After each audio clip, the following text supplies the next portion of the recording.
G'day everybody and welcome to another episode of Automotive Carnage. In today's episode we do absolutely nothing that I actually want to do in this episode, and yes, the Torana is still on the trailer after a week. Let me tell you why when you come back.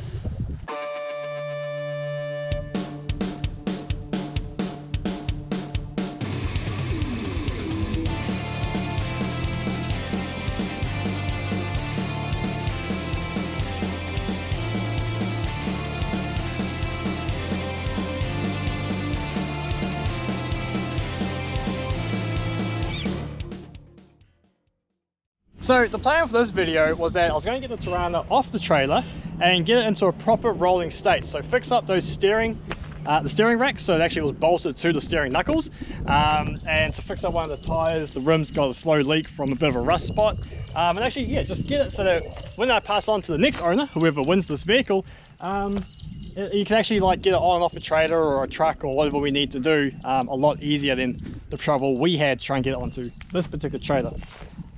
And then life happened and I did my back in so bad I pretty much ended up in bed for almost a week. Yeah, can't lift nothing when you can't, when your back's just all freezing. So anyway, just got out of a hernia surgery, finally healing up from that, and then I go and do my back in. I'm rather annoyed because there's so much that I'd rather be doing than sitting around feeling sorry for myself. So today's episode will pretty much show you some of the extra damage or some of the other stuff I've found on this Torana now that it's up on the trailer and we can see underneath it properly, and we'll do a bit of a garage update. Actually, there's a whole bunch of new subscribers out there, and I've got about 8 vehicles in total that I can show you, and we'll have a walk around and yeah, pretty much show you what I'm up to and what my plans are for each vehicle. So yeah, that's what we'll end up doing on this episode. So we'll start with the Torana. Now there's still a whole nother week to win this vehicle. This is your last week though, so get your entries in, send me an email at toranagiveaway@gmail.com. And yeah, you'll be in the draw to win this piece. Don't forget to subscribe, share some of the posts, it helps a lot, guys. Thank you very much to all those new subscribers who've jumped on. So yeah, we'll go on a bit of a hunt around all my vehicles and we'll start with this blue Torana. So first cab off the rank is the blue Torana. Now let's be honest, this is the vehicle why a lot of you guys and some girls are here watching my channel. This car is the car we're going to be giving away, LC Torana. What year? I have no idea actually. I don't know too much about Toranas. All I know is that you fellas love them. And yeah, this is a beast I found in the bush a couple of months ago. Mate showed me where it was. He's like, I parked this car 20 odd something years ago and life got in the way and I forgot where I put it. And he found it a few months ago and said, come check this out. And I instantly had to buy it off him for one of you lucky subscribers. So all I've done so far is put some brand new tires on some old rims that I found. Now, some of you guys are absolutely legends and you can pick out what style of wheel these are just by looking at them. So apparently I've got some HD rims and some EH rims. Correct me if I'm wrong, I think that's right. I find that absolutely amazing, the fact that you can just go, oh yeah, that's a such and such rim. That's incredible knowledge. It shows, yeah, anyway, that's really cool. Hope to get to that sort of state sometime in the future. Anyway, so brand new tires, they're probably worth more than this car actually is. Even if you crush this car, you probably only get about 50 bucks of scrap steel. So the car was originally a 186 with a 4-speed manual, I believe. Whether it was a column shift or a floor shift, I'm not too sure.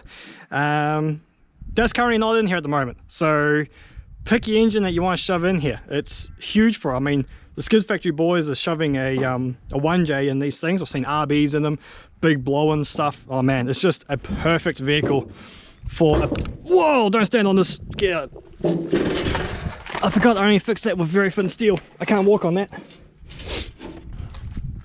So anyway, back to the car without me falling over and doing more damage to myself.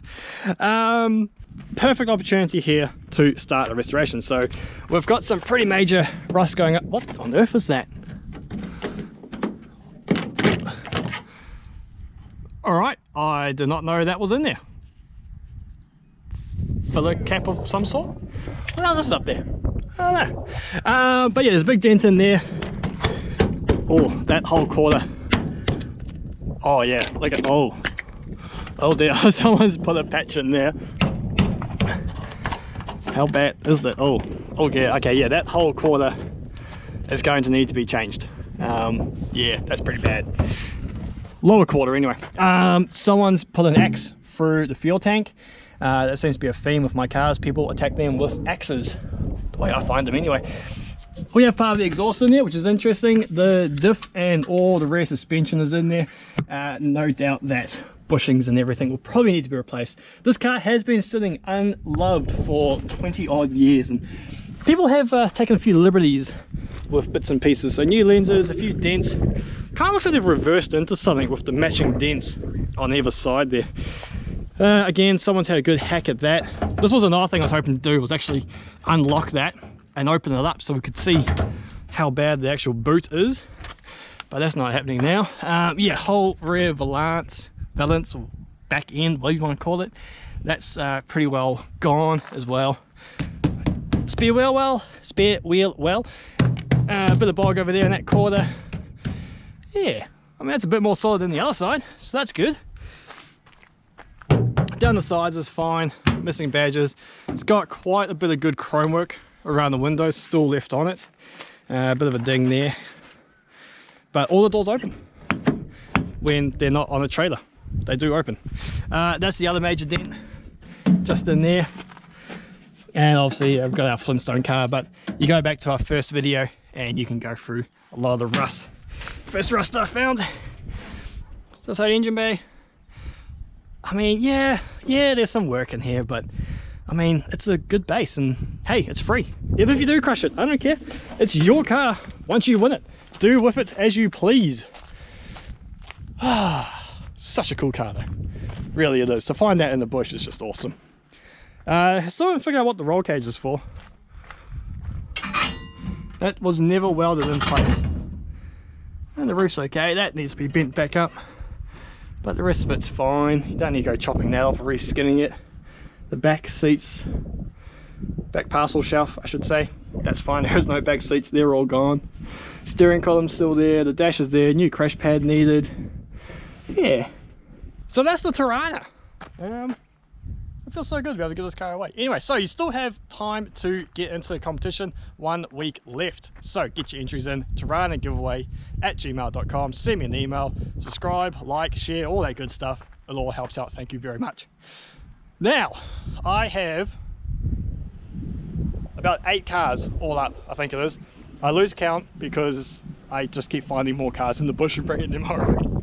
So, I've also got them spread out over 3 different locations. So this next car I'm about to show you, I parked it up for about 2 weeks before the boss realized it was even in his yard. And it's still sitting here. I haven't done anything with it, but it's like a perfect candidate for one of the builds I've been dreaming of doing for a long time. You're probably going to call me weird when you see what this car is, because they've got a really bad reputation. But it was free, and if I didn't take it, it was just going to get crushed. So yeah, it's a JE Chimera. But it's a wagon, so you know, that gives it some extra points. So yeah, I found this thing parked in an industrial lot in town, and they were doing a big massive clean out, reusing land for something else, and they were just getting rid of everything. And I'm like, well, hang on, before you go throwing that car out, give me a chance to tow it out and I'll take it off your hands. Like, yeah, sure, if you can move it, you can have it. You've got 2 days. It's like, okay then. The only glass that's missing is the rear window. Someone's put a rock in there. It does come with a few spare heads, which is awesome. But unfortunately, I can't get it started due to the fact under here, oh, yep, something put down. Someone's taken a dizzy cap and leads, which is really irritating. Mate of mine who absolutely loves Chimeras, he's given me an alternator and a timing belt cover to go on this. He also came up and helped me unseize the engine, so it does rotate. It's been sitting for gosh knows how many years, but I mean, it's pretty well complete. Once I find a dizzy cap and some leads, I'm pretty confident that this car will run and drive. Coming onto the interior, it's got an awesome blue, or maybe it was green back in the day, interior. 4-speed manual. I don't think this had the 5-speed. Yeah, I mean, it's all here. It's cracked. Yeah, I've wanted one of these for quite a long time actually, which is, I know it sounds weird to some people, but I have a big plans for it. These were based on GM's J-Car platform, and the various GM brands of the 80s all made their own version, and I would love to grab bits and pieces from all the different versions around the world and put them together in my own perfect, if you could say that, J car platform. Yeah, this is the start of it. But also gonna need new doors and lots of bits and pieces to get it road legal and even driving and running. But it's all there to start with. It's not all there. Obviously you'll be running and driving, and I really gotta stop saying that about broken cars. They're broken, they're not all there. Anyway, that's my Camaro. I love the thing, even though I've never driven it or don't know what it drives like. Let's go to the second site where I've got my hero car and one of my other vehicles. Alright, so here we are down at the second site, and we have two vehicles stored down here at the moment. One's been worked on, one's just kind of been abandoned, and the one that has been abandoned is my Starlin. Now this is a 92, 93 VP Toyota Lexan. That's right, it's a Lexan, not a Commodore. This is kind of my hero car. This is the car where I started this channel. It's an absolute pig. It's a bush car, and it wants to kill you every time you drive it. It's great fun. This is also a car that I have spent way too much money on. Yeah, I won't say how much, but more than this car is even worth. As you can see though, the poor thing is a bit neglected at the moment. The springs on the rear are upside down. I've got to change that.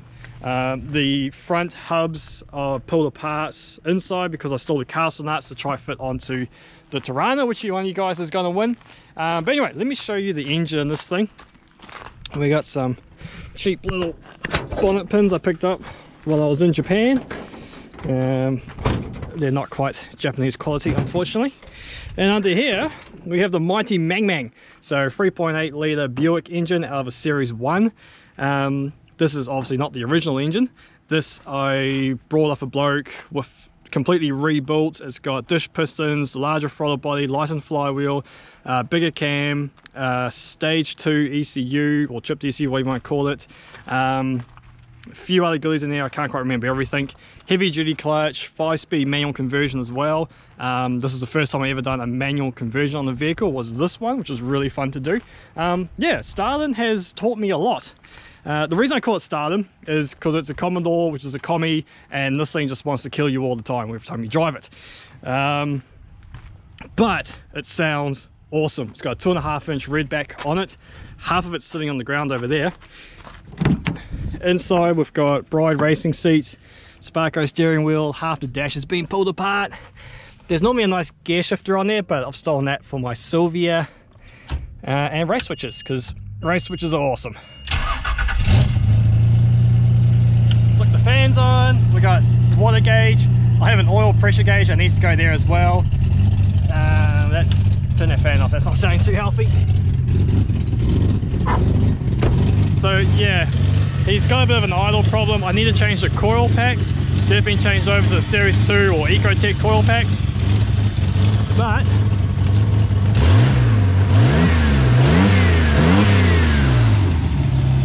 I mean, he runs healthy enough. Great fun in the bush and great fun on the speedway track. So yeah, ready piece of crap that he is. Let's turn the noisy bugger off. There we go. Now normally I need like an immobilizer to start this car, and I just spent the last hour trying to find it to no avail. But for some reason it wants to start, but the bing bong of the immobilizer inside, if you couldn't quite hear it. So if anyone knows how to bypass a factory VP security system, let me know, because I really want to get rid of that system pretty much, and just run it off the switches, because if I can't find that immobilizer, 9 times out of 10 I won't be able to start this car. But anyway, that's enough for Starlin. Put that down, and if we go over this way through all the junk, you should be able to see an F250 ambulance. So yeah, this is my 1991, I think it is, F250 ambulance. Dad and I were offered this car from a local mine site, and they said it's been sitting on the yard for 6 odd years, it's never moved, we've lost the keys. If you can get it moving or you can get started, you can have it. So obviously that's a good challenge for Dan and I, and within half an hour we had this thing started, and you can see a video of that on my channel as well. See if I can link the little doohickey up there or however that works, I'm still learning that. But we've had to do a bit of basic or major servicing. All the drum brakes on the rear have been redone, new shoes and everything, new calipers, new discs on the front. Yeah, it's pretty much ready to go for its roadworthy. This will be our variety batch vehicle. Now if I can lift that without hurting too much. Yeah, mighty 351 Cleveland EFI. We'll probably keep EFI, we won't go to carby or anything like that. It's just too much work for what we're using it for anyway.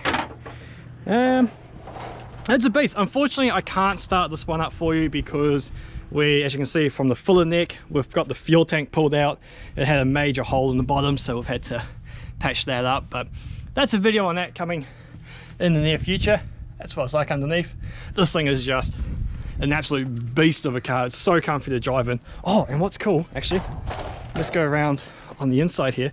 Because it's an old ambulance, it's hardly ever been driven. Oh, Dad's put new car seat covers in here.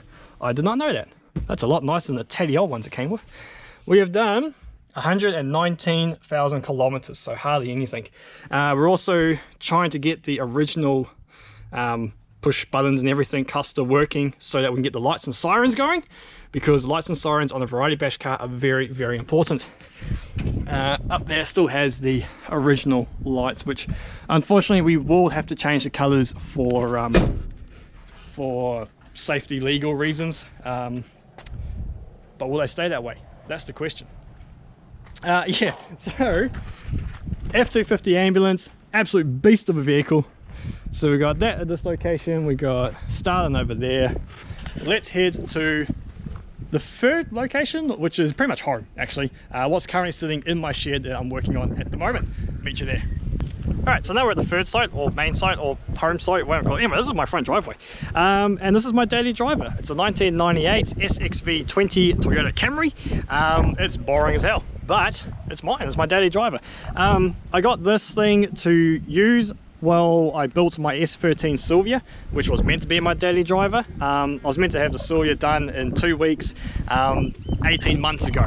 So yeah, still working on that. I can't show you my Silvia today, unfortunately, because it's at the mechanics getting its safety inspection done, of which it has failed miserably. So still plenty more work to be done on that, which means more videos for the Silvia. Sir, I know you're looking forward to those. Anyway, back to the Camry.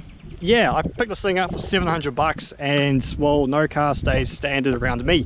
We've got 18-inch rims, we've got clear side indicators, tinted all the windows myself, and then inside I had a few too many beverages one night and went shopping on Yahoo auctions in Japan, and now I have a full wood grain interior that was only available on the Japanese models. That cost more than the car, along with the side indicators and a few other bits and pieces that I got. It's a 5-speed manual, which is extremely rare to have in this top of the range spec, even though this car looks like crap. But what's really cool was I had a hole in the exhaust that I needed to fix, so I thought, well hey, why fix a hole when I could learn to build an entire exhaust system? So it now has a 2.5-inch exhaust, a couple of mufflers in there. Let's see what it sounds like. First you need some keys for that, that always helps. So it gives a little bit more of a note. It is a 5S FE engine, which is a 2.2 litre. Same family as the 3S GE, just not as fun, pretty much. But still has a nice little rasp in there. What I do like about these though, is that the 5S FE has the same architecture as the 3S GTE. And well, you know where that leads to. Oh, and that's my Japanese grille that also came with the same interior, but I haven't finished installing that properly, and I've kind of stuffed it up, but I'll fix it one day. You know, one of those one-day jobs. Moving on to the next car, 2003 BA Ford Fairmont Ghia. So this thing is a beast. Well, at least it was a beast until I ripped half the interior out and ripped the engine out and transmission to go into another vehicle that I'm currently building. I picked this up for 500 bucks off a mate. because she blew the torque converter doing too many skids. So the torque converter is in 1,000 pieces inside. I don't know how you managed to do that, but I guess too many neutral drops and too much strain on it. But it's still here because of the transplant I'm doing. I'm putting the engine transmission into another car, which I'll show you next. And I don't know which computers I need just yet. I know I need other bits and pieces out of it, so it's currently sitting in my front driveway. And as you see, my daughter loves to use it as a slide, so at least it provides entertainment to someone. And we kind of parked it into a tree, which was a mistake. But anyway, let's move on to the vehicle that the heart of this is going into, and we find that in the backyard. Oh yeah, look at that brown goodness. This is my greatest challenge yet. This is a 1979 Toyota Crusader. I found this beast in the bush, and ever since I found it 7 years ago, I always wanted to do something with it. And when I got offered that Fairmont, well, put two and two together, I thought, well, let's put the Fairmont engine into this, which it works. It actually fits in there. Custom engine mounts, obviously, custom cross member for the transmission. And it slid in. I didn't have to cut the cross member on the front. I didn't have to cut into the sump. It actually fits in pretty well, perfectly in there, which is great. And this is full of rust. I will not be rebuilding this car to go back on the road because there's just too much rust. In fact, I actually think it's going to twist and bend with the torque of that V8 in there. The body is pretty well shot underneath. But yeah, she's going to be one hell of a bush car, and definitely going to be the fastest bush car around once it's done. So with that, I'm currently doing the fuel system on it. Pretty much just transplanting the Ford Fairmont fuel system and pump into this, but you'll see a whole video on that later on. Yeah, I love this thing. The other thing I'd love to do with this, and it's going to have to wait till all these COVID times are over, but I would love to challenge the boys at Haul Ass Garage with their Bird Dog. Now, yeah, I know they're chucking a big LS into theirs and twin turbocharging it, or single turbocharge, I think it was. Yeah, single turbocharge. But they're building a budget one. Well, this car, I can only use parts I find in the bush, except for the fuel system and the brakes, because I don't want those to fail. You can't get any more budget than that. I can't buy parts for this thing. I have to go find them out in the bush in all those wrecks that I find. So we'll love to challenge the boys over at Haul Ass Garage. So there you have it. Those are all 8 vehicles that I currently own and am working on at the moment, and any plans I have. So sorry that this video wasn't quite what I expected. I wanted to actually be working on the Torana and getting it to a proper rolling state this week, but unfortunately due to the back just being out, I wasn't able to, unfortunately. So enough of that. Hope you enjoyed. A couple of things. There's still time to enter the competition to win the Torana. All you need to do is send me an email at toranagiveaway@gmail.com, and be sure to like, comment, subscribe, and share the crap out of the videos. It helps a lot. The more we get out there, the more I can show these bush wrecks to everyone. And there's still plenty more bush wrecks to find. What I have shown you in the 4 videos that I have done is only the tip of the iceberg. There are still so many cars out here to show you and to find. It's really exciting, actually. Speaking of which, I just find them. I am no good at restoring them. If you want to watch someone who can restore these vehicles, check out XA Coupe Guy. Graham over there runs his own restoration business, and he's working on a lot of XA and XB, fingers crossed I got that right, Falcon Coupes. The dude's insane. He really knows how to weld and to fix these cars up. It's awesome. Really top bloke, great fun to talk to, and his videos are full of information, absolutely full of information. Very jealous of his skills in welding and what have you. So yeah, be sure to check out the YouTube channel XA Coupe Guy. Top bloke. And lastly, if you do know how to bypass the security system in a VP Commodore or Lexan, hit me up in the comments or send me a message over at the Automotive Carnage Facebook page. I'll be hugely appreciated. Thanks, and get rid of that whole system altogether. Anyway, that's enough of me rambling. Hope you enjoyed the collection. Tell me what your favorite is. Tell me what I should be working on, what I should be throwing out. Probably a lot of you are going to say throw the Camaro out, but don't. I can read you. I can read you. Catch you guys on the next episode of Automotive Carnage, which will be a live video, and we'll be drawing the winner to the Torana. See you all then.